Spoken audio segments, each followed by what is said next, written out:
Hello and welcome back to the She Lives Purposefully podcast. I am so thankful that you are here. If you're new here, my name is Megan Edmonds and I'm the host of this show. And if you're coming back, hi. All right, you guys, today's conversation is so powerful. I wanted to do a little intro beforehand because if you saw the title, you probably already know, but today's conversation, unlike most of our conversations, is really not for little ears. So if you are used to listening to the podcast in the car or out loud while you're cleaning, cooking different things, and you've got kids around or I don't know, going through a walk in your neighborhood, this conversation is going to touch on heavy things we're going to be talking about, and I'm going to say them now. So again, if you're listening out loud, you're not going to want to have this thing blasting. We're going to be talking about pornography, addiction, masturbation, betrayal. We are also, trigger warning, going to be talking about rape as well. And so I wanted to preface with all of that. It is a powerful conversation. I am so thankful for our guest, and I'm going to talk about her next, but I did want to put this disclaimer in the very beginning of the episode as well. But today on the show, I'm just going to read a little bit about her too. We're having Ashley Jameson. She's the Associates Director of Women's Groups for Pure Desire, and she's also an author. She has a book coming out in June. But she really comes alongside, and Pure Desire as well, comes alongside people who struggle with pornography and also people who are impacted by someone's struggle with pornography. And today we're talking specifically about women. Pornography is something that is so often talked about as a man's issue, and as we'll mention in the show notes, in the show itself, 40% of Christian women, not just women, but Christian women struggle with pornography or use pornography. So we're going to be talking all about it today. And just so you have an idea, if this episode is for you, whether or not you struggle with pornography, I think this is an awesome episode to, one, if you struggle with it, we're going to be talking about how to find freedom, why it's important to talk about this issue, why it actually matters to get a tackle on this struggle of pornography. And we are also going to be talking about, maybe if it's not you, but somebody in your life who struggles with pornography. We're going to be talking about betrayal, trauma, and encouragement for that woman, resources for that woman as well, for somebody who has, if neither of those things apply to you, this episode is still for you because, friends, again, 40% of Christian women struggle with pornography, use pornography, according to this new study. And so, that means in your young adults group, in your church, I think at large, we can walk into our church and say, okay, but not my church, not my community, not the leaders that I'm around, not this person, not that person, not the people doing worship, whoever. 40% of Christian women. That is a large number. And so that means probably people that you know, women that you know, that are either hiding it and feel shame about it, or maybe they're open about it. Maybe they've conquered it. Maybe they haven't, that they're in it right now. But this is an important conversation for all of us to hear, to understand the struggle of pornography and to what our brains go through in this struggle, in this addiction. So all of that, we're going to be talking about all of it. I am so excited for you to hear this conversation. I guess excited is not the right word. No, I am excited because it's such an important, valuable conversation for us to be having. All of this information, these statistics, these tips are rooted in Christ. Ashley is a Christian, and so it's just so awesome to be able to talk to somebody who has that at their core, knowing that Jesus is the answer. But two, we're going to be diving in so much deeper because I have seen, and she talks about specifically how sometimes in the church we're like, just avert thine eyes and you'll be fine. But no, we really dive deep. Friend, let's jump into this episode. Ashley, thank you so much for being on the She Lives Purposefully podcast. It's such an honor to have you. This is going to be such a powerful and important conversation. Before we jump in, can you just tell us a little bit about who you are, what you do, all that good stuff? Anything you want to share? Sure. Okay. I am so honored to be here. Thank you for inviting me. It's fun when you follow people on social media and you're like, oh, I get to meet with them and talk with them. Yeah. I am Ashley Jameson. I have been married for just about 16 years this month, and I have 4 children. Teen pregnancy was a part of my story. I got pregnant with twins in my senior year of high school. Wow. They are about to turn 22 at the end of the summer, and I have a 15-year-old daughter and a 13-year-old son. So not only do I have personal experience with my own love, sex, addiction, shame in the church, shame growing up in youth group. But I have teenagers and adult children, and I've been a betrayed spouse because of my husband's addiction and past with pornography and even prostitutes. And so we have worked through it on all angles. And I've been on staff at Pure Desire for almost 10 years. And I have a heart to just help women who are struggling. I always get emotional. Just in the church to have a different experience of it's not all or nothing. It's not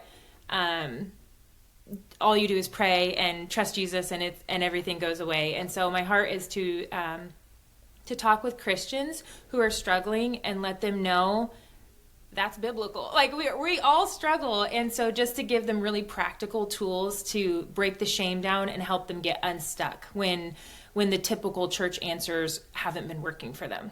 Yeah, that's so powerful. And like I said earlier, I just think so important. And two, I just want to say thank you for using the parts of your story that, maybe, or definitely too, some of them like are hard, and using them to just encourage other women and help other women going through similar things. That's just so like invaluable. So thank you so much for doing that. Also, twins. I just had my first baby last summer, just one baby boy. And it is like, it's a hard, he's literally the sweetest, cutest, like best thing in life, but it's hard. So twins, I really can't imagine. That's amazing. Yeah. I told them, listen, I will pay for all of your counseling. Yeah. So, like anything I did, I was a baby raising babies. I love them so much. I have a very close relationship with them. Yeah. But oh my gosh, having twins at 18 was definitely difficult. Yeah. Oh my gosh. Yeah. And at 18 too. I that's amazing. Props to you, mama. All right, let's dive in. I do have my questions. Just if you see me looking over here, I have my questions over here.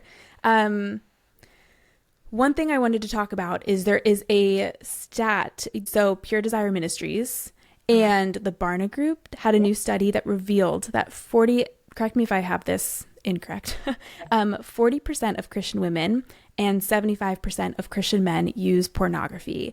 So first, I just kind of wanted to talk about, which, to me, like reading that also means, okay, maybe 40% of my audience, the vast majority are Christian women, use pornography. So I would love if you could talk about, even whether it's to the women that do or to the 60% that don't and are trying to understand more of this. Why is pornography such a struggle? Why does it seem like it's something that is completely taking hold of just kind of everybody at large, it feels like? Mm-hmm. Yeah, so I can go down some theological rabbit holes, and I don't ever want to come across as like, okay, she's a crazy person. But one thing I noticed was, in the original, when Adam and Eve sinned and rebelled against God, they covered their nakedness, they covered their bodies. And I think there's something so special and spiritual about our sexuality, and it just illuminates, I think, where we're at. Satan knows that it's an easy target because it creates massive amounts of shame, which make us want to isolate from the church, make us feel like we're disqualified from God's work. And it's so easily addictive because we make the drug, I'm quoting, the drug ourselves. It's not like cocaine, alcohol, even shopping, where you can kind of stop those behaviors, but trying to control our thoughts that start creating that process, that dopamine, it starts creating that cycle. That can be really, really challenging. And it takes deep work to undo that and renew the thinking. One thing I like to point out in our conferences, when God tells us to be transformed by the renewing of our mind, we can now see, with scientific studies, that our brain actually changes. And so doing the deep work, like you can take a brain of a cocaine addict and a brain of somebody on porn, and their brain has the same like holes and atrophy and like damage to it. Wow. Seriously. Wow.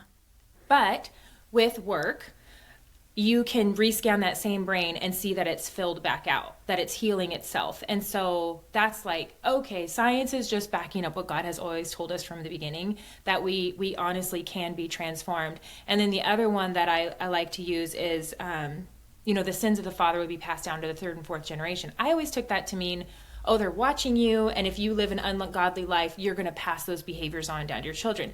True. And when we do something habitually, it actually changes the way that our DNA sends messages and changes things physically. And they can now see that on scans to the third and fourth generation. And we can work really hard to undo it. And so I like to say, there is science now that proves what God has always told us. And to me, that was like, here was the ticket, because I was the Christian girl struggling sexually, relationally, and saying all the scriptures and praying over myself and averting my eyes and doing all the things, and it wasn't working.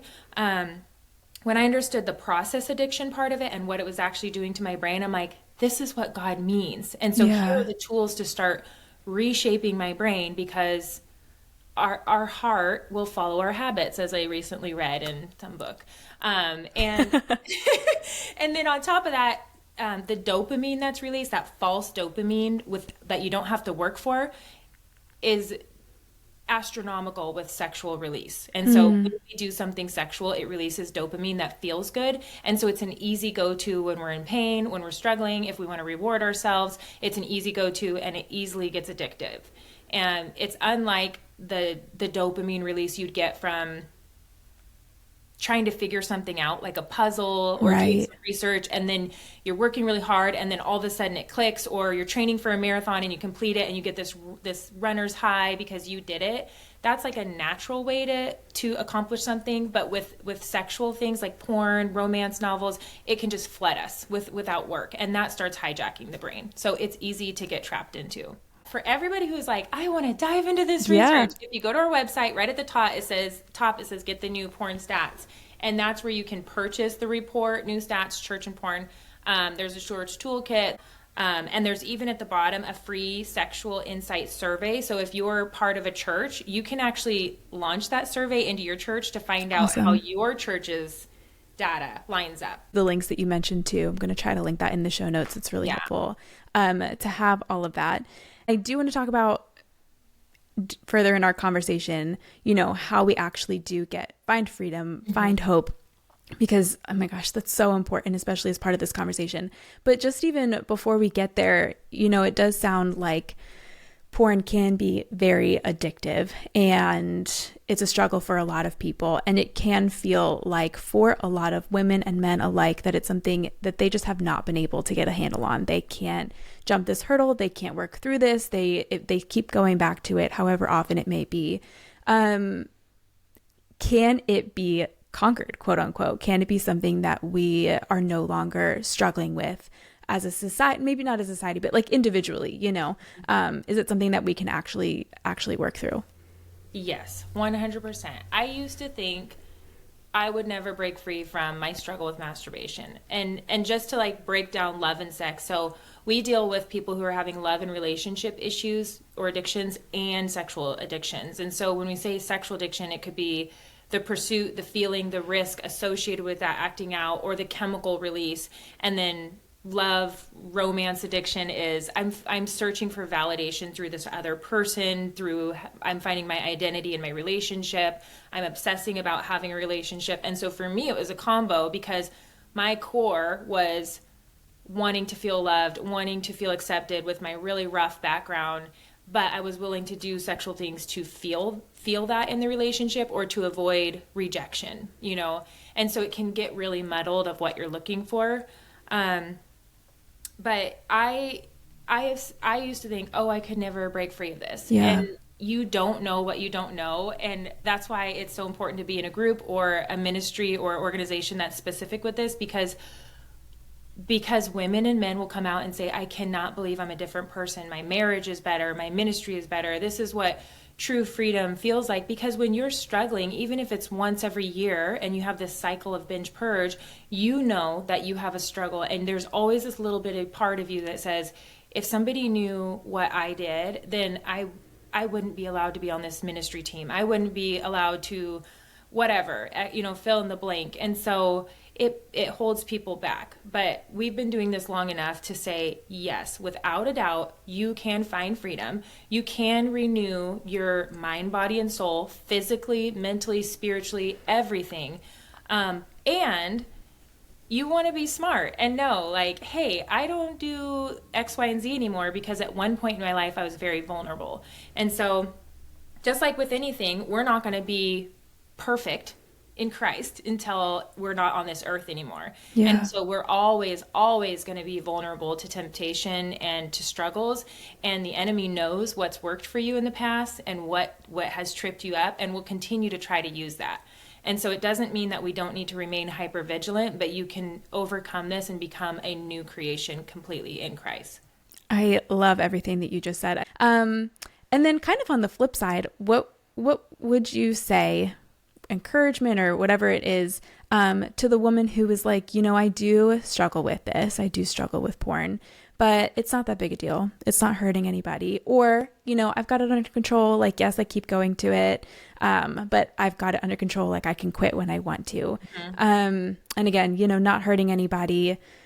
What would you say to that woman? What do you feel like, oh yeah, just the encouragement for her, or what she needs to hear?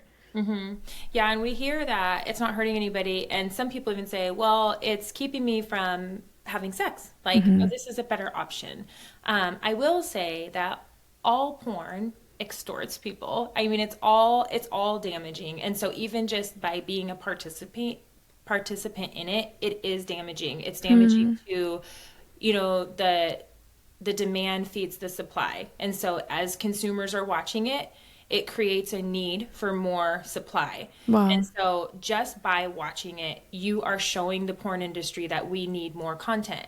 And the things that happen to create that content are just heartbreaking. And so right there, the moment you engage, it is hurting people. Absolutely, 100%. That's a lie that it's not hurting anybody. Yeah. It's hurting yourself, because God knows that sexual sin does harm to our bodies and to our spirits, and that's why we steer clear of sexual immorality. And so even though you don't see the consequences, it is impacting you, because you're going to go into a new relationship or your own, and you're going to be comparing what you watch to what's actually happening. You're going to have different expectations going into that relationship.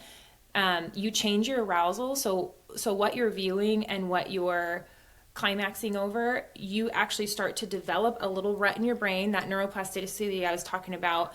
And that's what you become attached to. So then what is supposed to be fulfilling and bonding to you and arousing in your husband, does not have the same effect.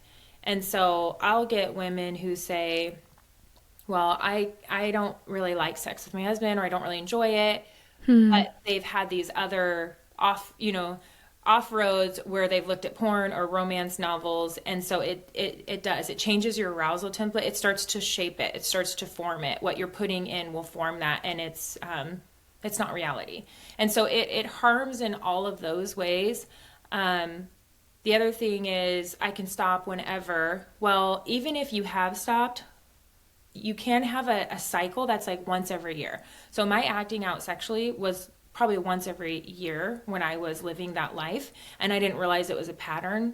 And what you need to look at is, even when I'm not acting out, what else was I doing? So I developed OCD. I had some eating disorders. There were other things, and that you're just really swapping. And so even if you're not doing it all the time, or you've stopped, I would say you still should go through one of our resources and process what originally led to you to that. Wow. Because otherwise we might end up just swapping coping mechanisms. And you really need to get at the heart of why you had that sexual intimacy dysfunction in the first place. Yeah. Wow. That's so interesting.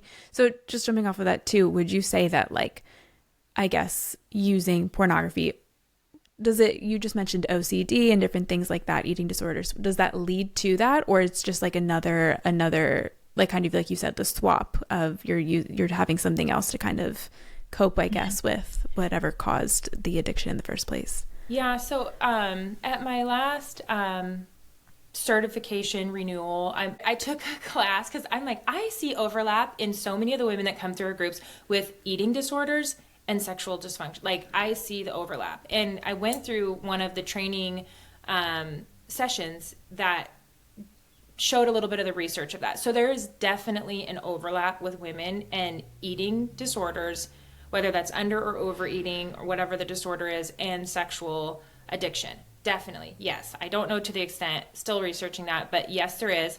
But just on a like a bigger overview, when you've put a bunch of dopamine in your brain and you've put this false whatever in your brain, this false reward in your brain, and then you try to stop it without going through the proper channels of recognizing that you're going through withdrawals, really, and rewiring your brain, which is so confusing to people because it's not like a drug. So it's not like a substance like alcohol or drugs. And so you don't think, oh, my brain is having withdrawals, but it is. And so then your brain wants something, and it wants control. That's where I went to OCD. It wants the dopamine that you can get from overeating or from food. And so I went to food. Or it gets the dopamine rush when you click the purchase button on Amazon or scrolling on social media. It's going to try to replace it with something else.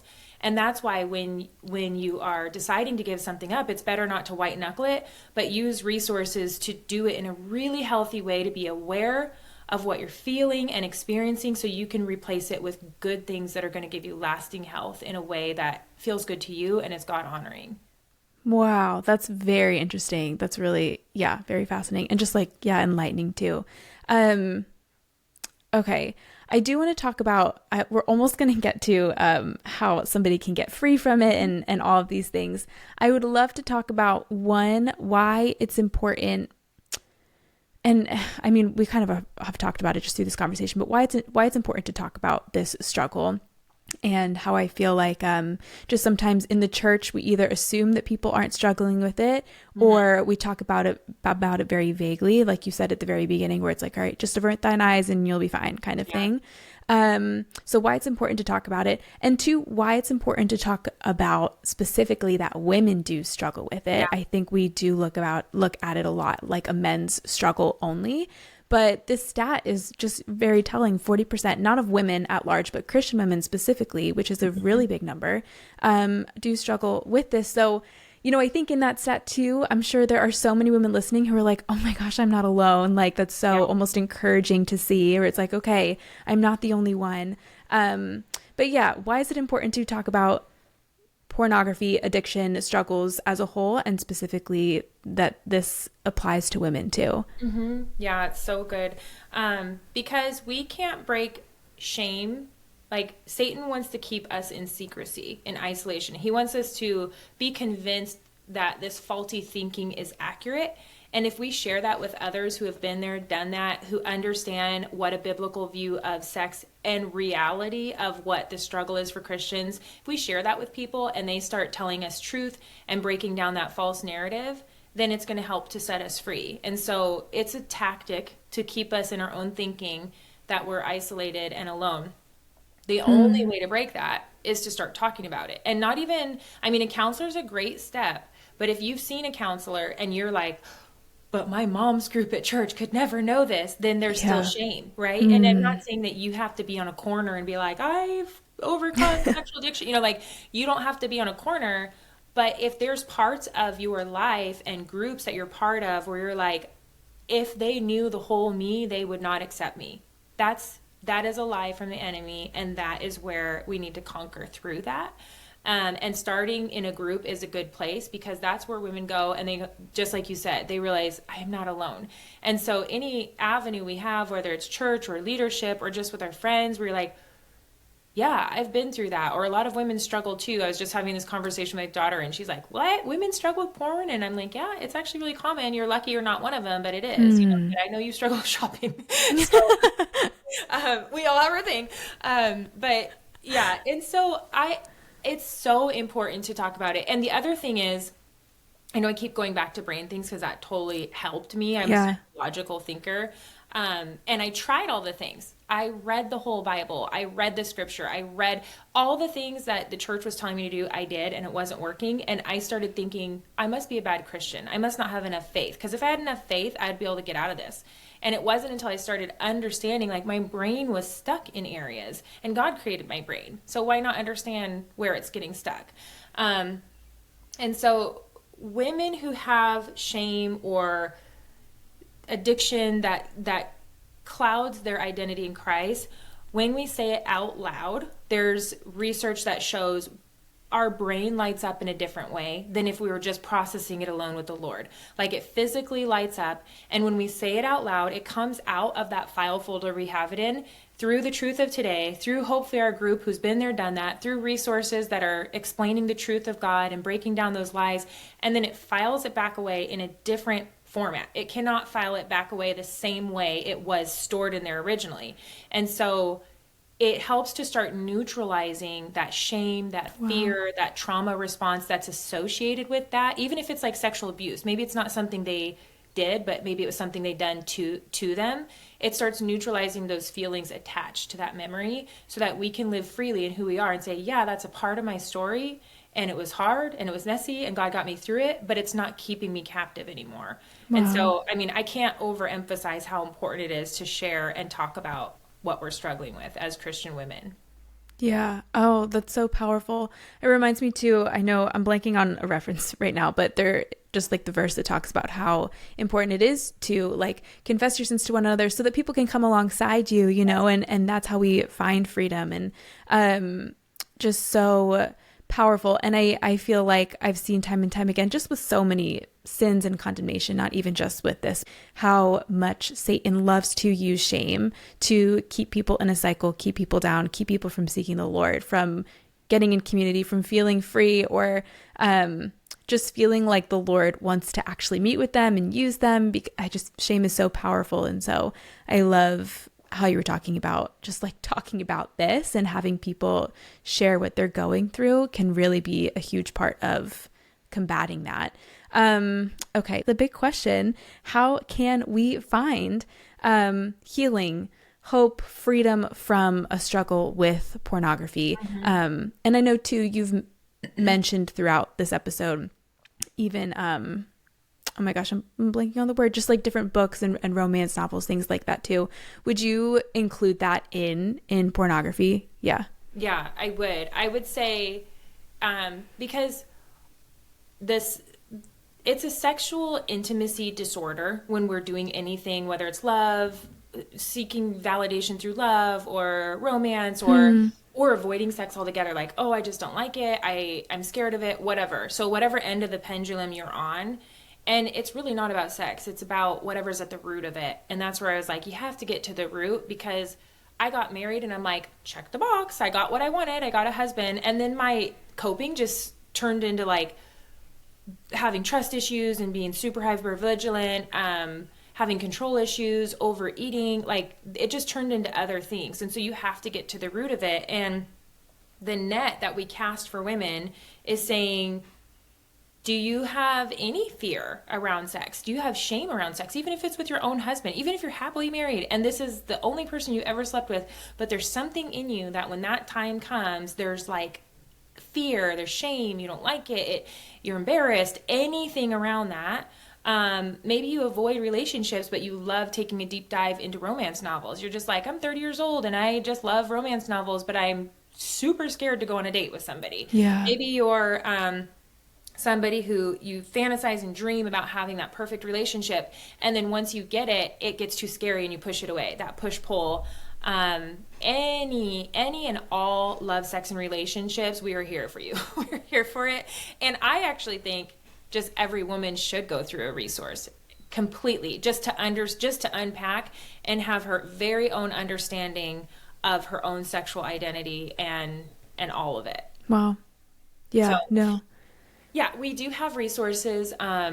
So we have Betrayal and Beyond for the woman, girlfriend, fiance that is with somebody who has struggled or is struggling. That will help them be able to process any pain they've experienced, any trauma they've experienced, and also give them really healthy tools to be able to verbalize what they need, have good boundaries without enabling, but also without being too condemning or shaming. If you're choosing to stay in this relationship, we want you to have that perfect balance of understanding of what that addict is going through, understanding that you didn't cause this. It's not a measure of your worth. We want you to understand that they've probably been dealing with this on some level since before you were even together. We want you to understand the ruts that their brain is going in, and so that you can have knowledge of what they're going through and come alongside in a healthy way, but also a healthy way for you too. And then also have your own tools to keep yourself, sane and safe and moving forward in your own health. So that's for Betrayal. And then we have Unraveled, Managing Love, Sex, and Relationships for more mature women, whether they're married or older. And that's a bigger workbook that they'll go through with a group or a couple friends. And then from that, we created Authentically You, which is managing love, sex, and relationships for single women or younger, or maybe they're older but never married, and that's a little bit shorter. And so they would go through that workbook together. And then lastly is my new book that I created, Girl Talk. And that's a guide to help moms and daughters have honest conversations about sex. And so this could be mom and daughter. This could be mom and neighbor girl. This could be youth leader. I kind of live in all those worlds. And, and it's just to help us start having the conversation, because the reality is we're never going to not struggle in some way as human beings. And we're always going to face things coming at us, temptations. Like, I remember, okay, now Facebook has this weird, soft porn stuff coming at my husband. Like, what? This was not a problem 5 years ago. To have this, there's going to be new things that just land in your lap, land in your kid's lap. No matter how safe you try to guard yourself, no matter how many blockers and alerts you have, it's going to keep coming at you. And so creating a culture where we can just continue to have conversations, so it can be like, what are you navigating now? Like, what's going on now in your life? Where do we need to course correct and rein it back in, or find some healthy alternatives? That's the culture that I hope to create for moms and daughters, and that friends can create with each other, and that husbands and wives can create with each other, that we're having really open conversations. I love that. And you can find that book. Is it just anywhere books are sold, or where can we find that? All of these resources you can find on puredesire.org, our Awesome. website. And then even in the corner, if you're like, yeah, I need the book and sign me up for a group, I'm ready, there's a join a group button. And we have a map where you can plug in your zip code and find a local group in a church. We have them all over the country and throughout the world. And then we have a ton of groups online if you want something more private or it fits your schedule. And then we also have a podcast called Unfiltered, Real Talk About Sex and Love, where myself and my co-host Heather, we take questions. And so each episode is 15 minutes, and we answer 3 questions that have come in, and we just give them very direct information on where to go. Like, women need a place to ask questions. Yeah. And they are all over the map. They're like, I've never said this out loud. We're like, great, send it to us. And so sometimes women hear it and they go, that was my question, and I would have never asked anybody that in a million years. Totally. That's really cool. That's a really cool space to be able to outlet and have it answered. Okay. That sounds really awesome. Do you have let's say for the girl who is like, okay, I don't know, I guess this is going to be two questions, more questions that I have in my head. For the woman who's like, I don't know if I'm ready to, join a group or jump in, practical things for her where she's like, okay, I can take these steps to find freedom, or just practical things from my porn struggle today. I know we've mentioned talking about it out loud, going to people. Is there anything else that you feel like would be really helpful? And then 2, I do want to talk also to the woman who maybe doesn't struggle with porn, but is in a relationship where somebody either has or is, and kind of that betrayal trauma. But first, just for the woman who is struggling, right now, and just practical things she can start even today. Yeah, I would say our website is like a fire hose, and people are going to start where they're comfortable. And so I think, and you being a podcast host, I'm guessing you believe the same. I think getting in and just starting to listen to some of the free, like it's low commitment, it's Yeah. low risk. Just get in there and start listening to some of the Unfiltered podcasts or our main Pure Desire podcast, because you're going to find an episode that speaks right to you, and you're going to Totally. roll over that information. And if you just need to take a baby step by starting to listen, maybe your first step is, I need to address this, and this episode is helping me. And that's the very first step in movement. Then there's books, there's blogs, there's podcasts. And then maybe you'll get to the point where you do want to run where you do want to get into a group. There's a whole web page on our website of free tools. And so if you're hearing a tool, if we suggest a tool in a podcast based on a question that sounds like yours, go ahead and print that tool and start using it. Yeah. And if you've got a friend in your life, or you say, hey, I listen to this podcast, this is what I'm going to go through, I'm going to start using this tool, and do you mind if I share, each week that I've used it, I've implemented it? Just start somewhere, but there's lots of free things to start with. That's awesome. I'm going to link that too in the show notes for you guys. And then I was also on your Instagram too, and I was just going through the different posts, and one of the things that was mentioned in kind of helping to combat a struggle with porn is really setting up a lot of boundaries. So it's not just like, okay, a boundary with a specific website. But the example I thought was really good was like, okay, well, I need Twitter for networking, but like being real with yourself. What would you say about kind of that tip too? Yeah. So we have this tool on our website, and I think it'd be a great start for anybody in like trying to figure out what their boundaries should be. It's called the 3 circles, or the relapse prevention plan. And it has 3 circles, and you put the very inner circle is like the things you never want to do again. So maybe it's porn, maybe you had an affair, maybe you read a romance novel and masturbated, like whatever it may be, you're going to put that in there. And then the middle items are like, those are your slippery slopes. So those are the things that tend to lead. So scrolling social media, getting distracted at work, and then starting to look at other things. I'm not really doing Twitter for work anymore. I'm doing this other stuff. Staying up late, watching TV in bed late at night, like those, you're going to put those, drinking, whatever it may be that leads you to that relapse. And then the outer circle is going to be things that regularly lead you away. They lead you in the right direction. So you have accountability, you're sharing with people, you're going to church, you're getting enough sleep, you are not watching TV to fall asleep, you're limiting your time on social media. And so you can take that and then kind of create a plan for yourself of, okay, if being on Twitter is a slippery slope, do I need to get rid of it? Do I really need it, or do I need to get rid of it? Because we've had seasons in our marriage where we had no social media for 3 years. We had no smartphone. We needed that at the time. Now it's like a season of, okay, I have a 30-minute timer set for all social media on my phone. And so between all the platforms, I get 30 minutes. And when it's up, I try to stick to that for the day, And so is it something like that? Maybe you put a timer on there. Maybe you text your accountability friend and say, hey, I'm going to get on Twitter for work. I should be off by 2:45, and I'm going to text you when I'm off, and then I'm not going to get on for the rest of the day. So boundaries are for yourself. You're going to decide, what do I need to stay safe? What do I need to stay in the course that I want to be going? And then you may tweak them. Like going to the gym may be really good for somebody, and it may be really bad for somebody else. And so you have to say, what leads me to my destructive behaviors and what leads me away? What do I have to keep? What can I keep with modification? And if you keep it and it has some like parameters of boundaries around it, and you keep kind of busting through them and ending up, then it may be, okay, we need to let go of this one for a while completely. Yeah.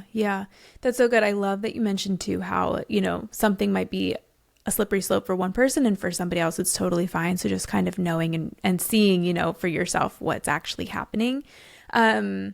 And two, like just kind of speaks to like even where Jesus says like, okay, if you're right, if your eye causes you to sin, if your hand causes you to sin, like get rid of it. And so I like that kind of circle analogy that you had that I think is on the site as well, where it's like, okay, like these are the things I never want to do. This is what leads me to it a lot. Yeah. So, okay, am I cutting this out completely?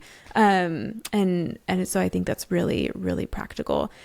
Okay, I do want to talk about too, just lastly, just an encouragement that you would have for, or practical steps. I don't know, maybe an encouragement for the woman who, and you said you yourself have been in this position. And I think it's so awesome that you want to help and encourage other women who maybe are in this position right now too.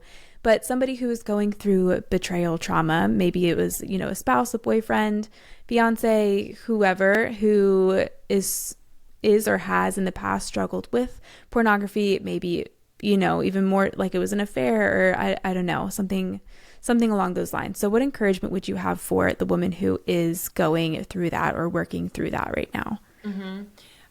First, I would say, like, the pain of betrayal is so real and so valid, and you are not overreacting.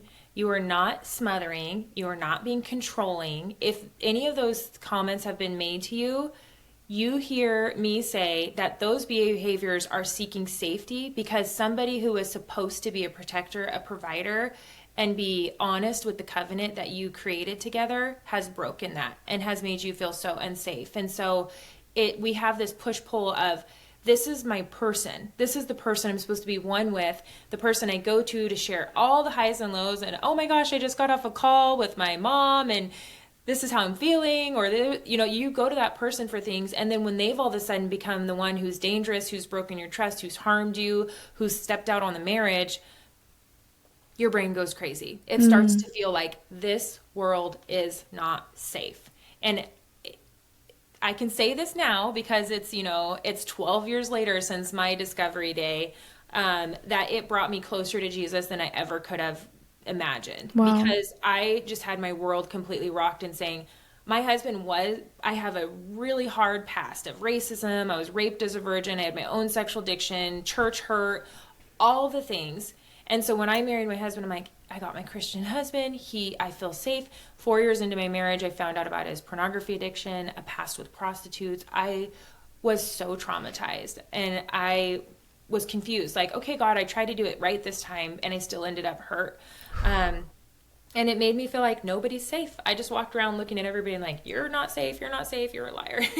And I'm like, okay, I can tell you there's hope. That's just where I was. And it made me cling to God so much. I mean, I was still angry at him. I was like, why did you do this to me? And open up your arms, I want to be in them. Because I was just like confused that you really feel like you all of a sudden realize the life that you want to create. I want to be a mom. I want to be a stay-home mom. I want to be a wife. I want to do ministry together, is completely vulnerable to the choices of somebody else. And that is so scary.